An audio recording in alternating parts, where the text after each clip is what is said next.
Bueno, lo primero, agradecer, por supuesto, al Colegio de Fisios por haber formado estas jornadas, que pienso que son muy necesarias y creo que están siendo enriquecedoras, ¿no? Como he dicho, hemos estado hablando durante estas jornadas en el tema de la atención temprana, la parálisis cerebral, fisioterapia en la epilepsia. A mí me gustaría un poco enfocar la atención ahora en el paciente geriátrico, ya que ahora veréis, según los resultados obtenidos en la tesis doctoral, hay muy poquita investigación sobre este tipo de pacientes y más en concreto de la demencia, el paciente con Alzheimer.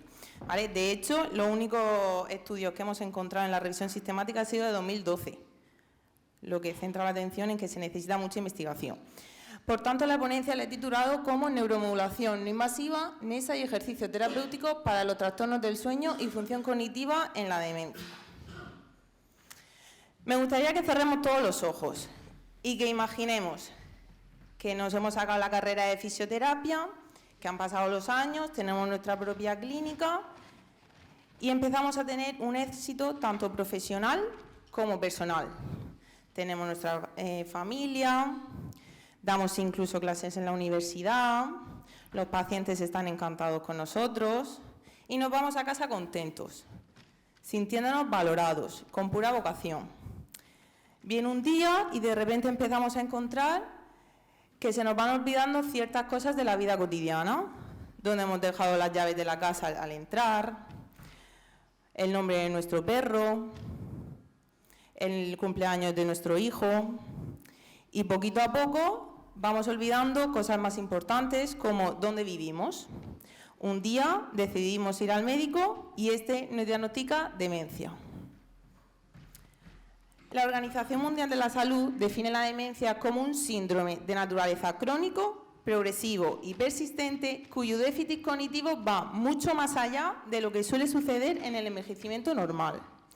Su prevalencia global se estima en 50 millones de personas, pero chicos, se prevé que de aquí a 2050 esta cifra se triplique todavía más. Por tanto, estamos ante un problema de salud en la actualidad. Existen unos factores de riesgo para presentar demencia. Uno de ellos son modificables, entre los que encontramos el excesivo consumo de alcohol, de tabaco, el sedentarismo, la hipertensión arterial, pero otros que no son modificables. Aquí entra la edad, en una igual o superior a 65 años, el sexo, con predominancia en el femenino, y factores genéticos. De hecho, el 40% de los pacientes con demencia presentan antecedentes familiares de historia de Alzheimer. Con respecto a las manifestaciones clínicas, son diversas. Va a depender del impacto de la enfermedad, pero también de la personalidad que tenga el paciente en el momento de padecerla. Distinguimos 3 etapas en función de su evolución. Tenemos una etapa temprana en la que ya empezamos a notar que tenemos una tendencia hacia el olvido de información, una etapa intermedia donde se pierde por completo el sentido del espacio y del tiempo y aquí empiezan a aparecer patrones del sueño que se encuentran alterados. Y por último, una etapa tardía en la que no existe ni la memoria remota ni reciente y hay dificultad para reconocer a los familiares y a los amigos. Como he dicho, se trata de un síndrome que es crónico y progresivo. Por tanto, el objetivo del tratamiento va a ir encaminado a enlentecer esa progresión. Tenemos que saber que existe una relación bidireccional entre demencia y sueño. ¿Qué quiere decir esto? Que un paciente con demencia presenta alteraciones del sueño por unos trastornos en procesos fisiológicos, pero es que un paciente sin demencia, aparentemente sano, si tiene problemas en el sueño, esto puede agravar el proceso de la neurodegeneración. El sueño se define como un estado fisiológico, activo y rítmico que aparece en un periodo de 24 horas alternándose con la vigilia. Dentro de sus funciones encontramos la función reparadora, la conservación de la energía, la función sobre la plasticidad, la memoria y el aprendizaje, incluso la regulación inmunológica y emocional. Pero para entender un poquito mejor esta compleja interacción que existe entre demencia y sueño, cabe mencionar cuáles son los mecanismos que controlan y gobiernan este sueño. Por un lado tenemos el sistema nervioso autónomo, generando un equilibrio entre el sistema nervioso simpático y parasimpático, la homeostasis para regular aquellos procesos que ocurren en el interior del organismo, como por ejemplo la temperatura, y los ritmos circadianos, aquellos ritmos biológicos que aparecen en un periodo de 24 horas. Uno de los más estudiados es el ciclo del sueño y la vigilia, que se sincroniza con la luz y la oscuridad para garantizar, entre otras cosas, un sueño reparador. ¿Cuáles son los trastornos más frecuentes en la población con demencia? El insomnio, el sueño fragmentado, la excesiva somnolencia diurna, disminución del sueño no REM y REM, síndrome de las piernas inquietas, alucinaciones, trastorno de conducta del sueño REM, incluso el síndrome de apnea obstructiva del sueño. Actualmente, los tratamientos que hay para tratar estas alteraciones los podemos clasificar en farmacológicos, que son los de primera elección, pero hay que llevar cuidado con sus efectos secundarios. Destacan sobre todo los antidepresivos como la trazodona o los inhibidores de la recaptación de la serotonina como la paroxetina. Por otro lado, tenemos los no farmacológicos, que ya empiezan a perfilarse a ser los de primera elección, dados sus mínimos efectos secundarios, ya que es donde entra el ejercicio terapéutico, la neuromodulación no invasiva, la terapia lumínica, la terapia manual, incluso medidas cognitivo-conductuales. Bueno, he definido un poquito lo que es la demencia, las manifestaciones clínicas y qué tratamientos hay actualmente para tratar las alteraciones del sueño. Ahora voy a enfocarme más en justificar el porqué de la necesidad de obtener nuevos tratamientos no farmacológicos. ¿Qué es lo que pasa en la demencia? En la demencia hay un patrón de conexiones que está alterado, es decir, hay una incapacidad de crear nuevas conexiones sinápticas, produciendo, entre otras cosas, trastornos conductuales. Y uno de los más estudiados actualmente es la alteración del comportamiento sueño-vigilia. Tenemos que saber que entre el 25 y el 66% de la población con demencia presenta alteraciones del sueño, y esto, como bien sabemos, es una de las principales causas de institucionalización, lo que agrava aún más el proceso de la neurodegeneración. Pero es que además los cuidadores de estos pacientes sobrecargan muchísimo sus funciones, lo que hace que disminuya sobre todo su calidad de vida. ¿Pero por qué se producen estas alteraciones del sueño en la demencia? Se produce porque existen unos trastornos que están regulados por el núcleo supraquiasmático, el ciclo circadiano. Este es el que se encarga cuando cae la noche de recibir el estímulo que entra por la retina y proyectarlo en el hipotálamo, en la glándula pineal, para segregar melatonina, que es la principal hormona del sueño. Dado que este núcleo supraquiasmático en las pacientes con demencia está deteriorado, la población con demencia no puede segregar tanta cantidad de melatonina, la glándula pineal no puede segregar tanta cantidad de melatonina, por tanto se produce una disminución de la calidad del sueño y la cantidad del sueño. ¿Qué tratamiento hay actualmente para esta problemática? Tratamiento farmacológico, que ha demostrado que no previene que se formen esas alteraciones de procesos fisiológicos, pero es que además conlleva más efectos secundarios, siendo uno de ellos más alteraciones del sueño. Por tanto, surge la necesidad de crear otro tipo de enfoque de tratamiento que no sea farmacológico para esta problemática. Tras esto, se realizó un estudio, que es una revisión sistemática, el estudio 1, para ver actualmente qué tratamientos no farmacológicos son los más efectivos que existen a día de hoy para el sueño interrumpido en la población con demencia moderada grave. Tras realizar una revisión sistemática exhaustiva usando diferentes bases de datos, PubMed, Pedro, Cochrane, Biblioteca Virtual de la Salud, Psicoinfo, 8 estudios han sido los que han formado parte de esta revisión sistemática. Entre ellos, el 50% utilizan como método de tratamiento la terapia de luz brillante, la cual consiste en un tratamiento que expone al paciente a un foco de luz directamente a los ojos.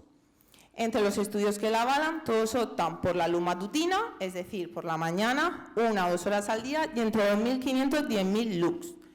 Y un único estudio, la segunda parte de Daulen y colaboradores, incluyen la luz vespertina. Y es aquí donde se observan diferencias estadísticamente significativas en la agrofase de ambos grupos experimentales. El 12,5% de los estudios utiliza como método de tratamiento la terapia manual, es decir, una técnica de masaje que va de nivel lumbar a cervical, usando movimientos deslizantes, suaves y rítmicos. Esta intervención duró 2 noches y no hubo poder suficiente para establecer el poder de significancia. Por último, el 37,5% de los estudios utiliza una terapia combinada de higiene del sueño, estimulación lumínica y marcha. En un primer estudio, McMurray y colaboradores combinaron estos tres tratamientos y vieron que habían diferencias estadísticamente significativas en el grupo experimental. Los pacientes de este grupo dormían un promedio de 36 minutos más que los del grupo control. Posteriormente, se evaluó en otro estudio cada intervención por separado y de nuevo formaron uno que los combinaban y fue en este donde, aunque no de manera significativa, sí hubo una tendencia hacia mejorar la cantidad de sueño nocturno. Por tanto, hay indicios de que estos tratamientos mejoran el sueño interrumpido en la población con demencia moderada grave. No obstante, la gran variabilidad con la que se emplean sus técnicas merma la capacidad de sacar conclusiones definitivas. Por ejemplo, con respecto a la terapia de luz brillante, ha demostrado que estabiliza la melatonina y mejora el ciclo circadiano. No obstante, aún se necesita más investigación con respecto a la dosis, la intensidad, incluso el momento del día. Hemos visto que todos los estudios optan por la luz matutina y el estudio de la luz vespertina es donde obtiene las diferencias estadísticamente significativas. Otro aspecto a valorar es la atención individual. Se trata de un tratamiento que requiere mucha concentración el estar 1 o 2 horas mirando a un foco de luz.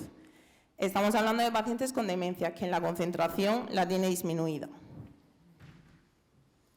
Con respecto a la terapia manual, el único estudio que la avala es el de Harris y colaboradores y, como he dicho antes, el periodo de intervención solamente dura 2 noches, sin haber poder suficiente para establecer significancia.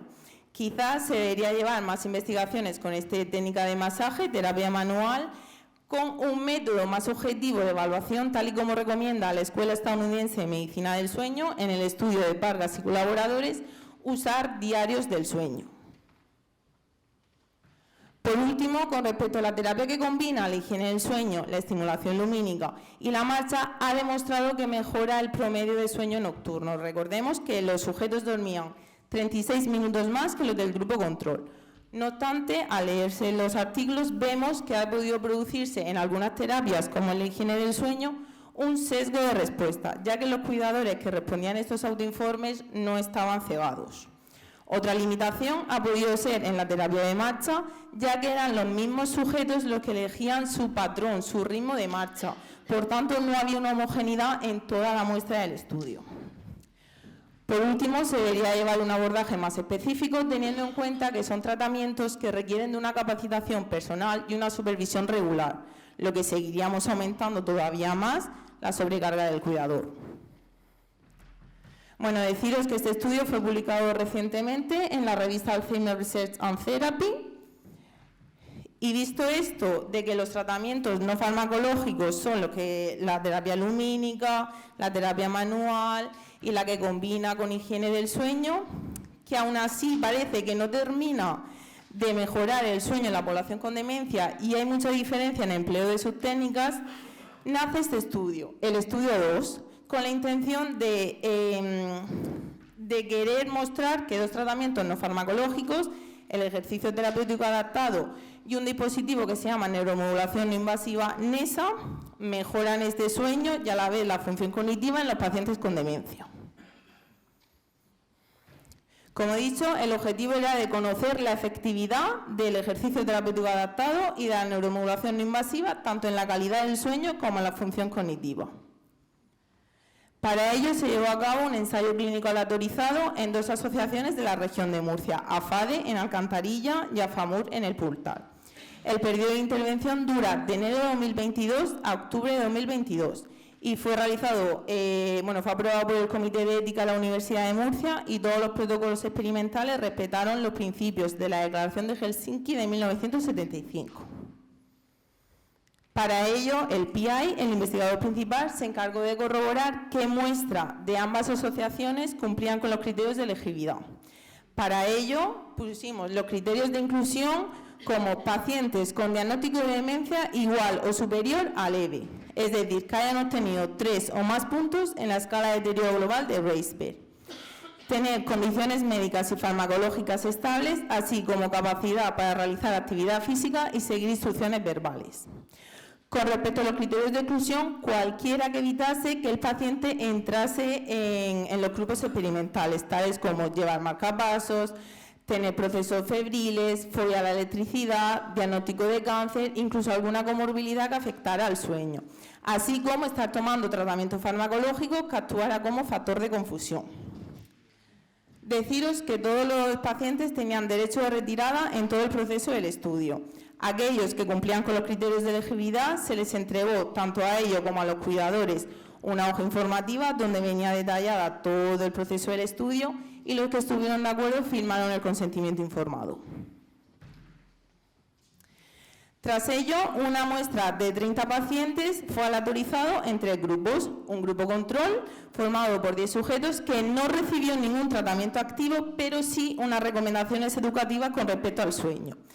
Para ello se les entregó este folleto informativo que abarcaba sugerencias con respecto a cómo tener colocada la habitación para un sueño más reparador, el sueño, la alimentación, la estimulación lumínica, la temperatura ambiental, incluso el ejercicio. Una muestra de 10 pacientes fue autorizada en el grupo experimental de ejercicio terapéutico adaptado. Fueron realizados por fisioterapeutas especializados y previamente formados. De hecho, quiero agradecer aquí a un compañero que ayudó en la colaboración de este grupo. Y todas las sesiones estaban formadas por 3 partes. Una primera parte de 10 minutos de calentamiento activo, una parte principal de 40 minutos que incluía ejercicios de equilibrio, coordinación, fuerza, aeróbico, usando diferentes materiales, picas, lastres, conos, aros, valores medicinales, con diferente fuerza que iba aumentando de manera progresiva, de 0,5 a 2 kilos. Y una tercera parte de 10 minutos de vuelta a la calma que incluía ejercicios con la respiración. Tras esto, como podemos ver, se realizaron 3 sesiones semanales, lunes, miércoles y viernes, y a partir de la semana 16 se disminuye a 2 sesiones semanales, para acabar en la semana 20 con una y no hacerlo de manera brusca. Además, deciros que en todas las sesiones se puso música de fondo, ya que hay evidencia científica que revela que disminuye la posible agitación que puede presentar el paciente con demencia. Y por último, los 10 sujetos restantes fueron autorizados en el grupo de neuromodulación invasiva mediante el dispositivo de NESA. Se trata de un dispositivo que neuromodula el sistema nervioso autónomo. Está formado por 24 semielectrodos y uno direccionador. Estos 24 semielectrodos se distribuyen en 2 guantes y en 2 tobilleras colocados en zonas de baja impedancia, es decir, por aquellas zonas donde puede introducirse mejor la corriente. Esta microcorriente es bifásica simétrica, de baja intensidad, de baja frecuencia y de bajo voltaje y, chicos, por tanto, imperceptible para el paciente. Los pacientes no sentían absolutamente nada. Se realizaron 20 sesiones, 3 sesiones semanales, también lunes, miércoles y viernes, y la programación fue aumentando en función de los objetivos. Como nuestro objetivo era neuromodular el sistema nervioso autónomo, mejorar la calidad del sueño, el electrodo direccionador lo pusimos sobre C6 y C7 para abarcar una zona central, neuromodular a nivel global. Se usó un programa 1 con el objetivo de favorecer la hormesis del sistema nervioso, por tanto siempre se ponía en las primeras sesiones, en el cual la amplitud de la intervención es mucho mayor y la intensidad es más bajita. Entonces se usa siempre en los programas principales para adaptar el organismo a esta microcorriente. Usamos el programa 5 con el objetivo de favorecer esa fatiga que pudiera aparecer, ¿vale? La reparación celular. El programa 7 con el objetivo de neuromodular el sistema nervioso parasimpático y por tanto mejorar la calidad del sueño. Y el programa 8 con el objetivo de neuromodular el sistema nervioso central para favorecer la función cognitiva de los pacientes. Tras ello, se realizaron 4 evaluaciones en todo el estudio, pretest, a los 2 meses, que es cuando finaliza el grupo de neuromodulación no invasiva, a los 5 meses, que es cuando finaliza el grupo de ejercicio terapéutico, y a los 7 meses, tras un periodo de seguimiento. ¿Qué variables evaluamos? Por un lado, la calidad del sueño, usando el índice de calidad del sueño de Pittsburgh, que como todos conocemos, se trata de 19 ítems y la puntuación va de 0 a 21 y a mayor puntuación, peor calidad del sueño. Evaluamos la somnolencia diurna usando la escala de somnolencia diurna de Epworth, el cual consiste en poner al paciente en 8 situaciones diferentes su posibilidad de quedarse dormido. La puntuación va de 0 a 24, ya mayor puntuación, más somnolencia diurna. Seguimos con el estado cognitivo usando el mini examen cognitivo de Lobo, que evalúa 5 áreas cognitivas. La puntuación va de 0 a 35 y una puntuación de 23 o menos indica que existe deterioro cognitivo. ¿Qué efecto de la intervención se ha producido en la calidad del sueño? Recordemos que es con la escala de Pittsburgh. Pues como podemos ver, tanto el grupo de neuromodulación como el grupo de ejercicio han mejorado la calidad del sueño al finalizar la intervención. Si nos fijamos, el grupo de neuromodulación comienza Pittsburgh con una puntuación de 20,6.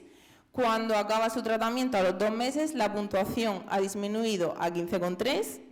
A los 5 meses, cuando este grupo ya no recibía ningún tratamiento, la puntuación se mantiene en 15,4 y tras el periodo de seguimiento, a los 7 meses, sigue todavía disminuyendo la puntuación de Pittsburgh a 10,5. Con respecto al grupo de ejercicio, observamos que inicia una puntuación de 20,1. A los 2 meses, cuando solo lleva 2/5 partes de todo su tratamiento, la puntuación ha disminuido a 16,2. Cuando acaba, sigue disminuyendo a 13 y tras el periodo de seguimiento sigue disminuyendo aún más a 11, sin existir diferencias estadísticamente significativas entre los grupos experimentales. Con respecto a la somnolencia diurna, vemos que, de nuevo, tanto el grupo de neuromodulación como el grupo de ejercicio han mejorado la somnolencia diurna al finalizar la intervención. Si nos fijamos en las puntuaciones de Epworth, vemos que el grupo de neuromodulación inicia con una puntuación de 15,2 y en cada periodo temporal ha ido disminuyendo la puntuación del test y, por tanto, mejorando esta somnolencia diurna. Lo mismo observamos en el grupo de ejercicio terapéutico. En cada momento temporal ha ido mejorando la somnolencia diurna. Con respecto al efecto de la intervención en la función cognitiva, observamos que, de nuevo, tanto el grupo de ejercicio como el grupo de neuromodulación han mejorado la función cognitiva.